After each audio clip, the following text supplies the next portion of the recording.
아브라함을 히브리어로 쓰면 알레프, 베이트, 레쉬, mem으로 기록이 됩니다. 각각 알레프는 아버지, 베이트는 집, 레쉬는 머리, 으뜸, mem은 물, 그러니까 말씀, 여러 민족을 의미하는 알파벳으로 집의 아버지는 여러 민족의 으뜸이라는 의미를 갖게 됩니다. 이런 아브라함의 이름에 헤이가 추가됩니다.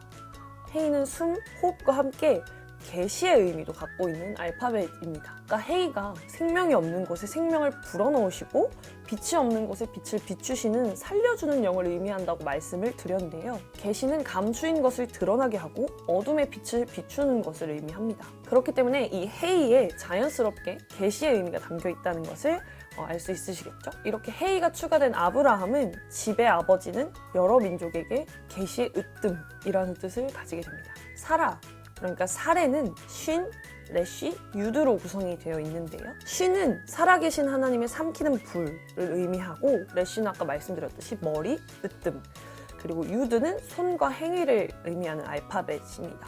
그래서 손을 통해 머리를 삼킨다라는 이름 뜻을 가지고 있었는데요. 창세기를 보면 원수의 머리를 여자의 후손이 상하게 할 것이라고 기록되어 있습니다. 그런데 사레는 자신의 손과 행위를 통해서 머리를 삼키려고 했습니다. 그래서 하갈을 통해 육신의 자녀를 상징하는 이스마엘을 낳았죠. 그런 사레의 이름에서 손, 행위를 의미하는 유드를 빼고 그 자리에 하나님의 숨, 생명, 계시를 의미하는 헤이가 들어오게 됩니다. 새 이름을 얻은 사레는 자신의 손과 행위를 통하는 것이 아니라 계시를 통해 원수의 머리를 삼키는 하나님의 불이 됩니다. 이 뱀을 깨트리는 유일한 방법은 하나님의 말씀을 듣고 믿음으로 약속의 자녀인 이삭을 낳는 것입니다. 영접하는 자, 곧 그 이름을 믿는 자들에게는 하나님의 자녀가 내는 권세를 주셨으니 이는 혈통으로나 육정으로 사람의 뜻으로 나지 아니하고 오직 하나님께로부터 난 자들이니라. 하나님의 자녀는 혈통, 육정, 사람의 뜻으로 난 자가 아닌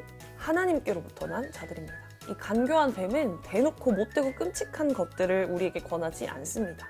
아담과 하와에게 먹음직도 하고 보암직도 하고 지혜롭게 할 만큼 탐스러운 선악과를 권한 것처럼 사람이 보기에 아름다운 지혜와 감각을 의지하라고 끊임없이 말합니다. 하나님의 말씀, 계시가 없던 사례도 사람의 지혜로 육적인 자손 이스마엘을 얻었습니다. 그러나 이 육적인 자손 이스마엘은 절대 뱀의 머리를 상하게 할 수 없습니다. 하나님이 말씀하신 뱀의 머리를 상하게 하는 유일한 길은 육적인 자손이 아닌 약속의 자녀가 곧 여자의 후손만이 그 머리를 상하게 할 수 있기 때문입니다. 바로 하나님의 지혜이신 예수 그리스도를 통해서만 가능한 것이죠. 이 지혜는 이 세상 통치자들은 한 사람도 알지 못했던, 그러니까 듣도 보도 못한 것이었고 심지어 미련해 보이기까지 했습니다. 그러나 하나님의 어리석음은 사람보다 지혜롭고 하나님의 약하심은 사람보다 강합니다. 약해 보이고 미련해 보였던 예수님의 낮아지심, 그러니까 곧 십자가의 죽으심은 결국 원수의 머리를 깨트리게 됩니다. 우리는 혈과 육이 아닌 헤이로 싸워야 합니다.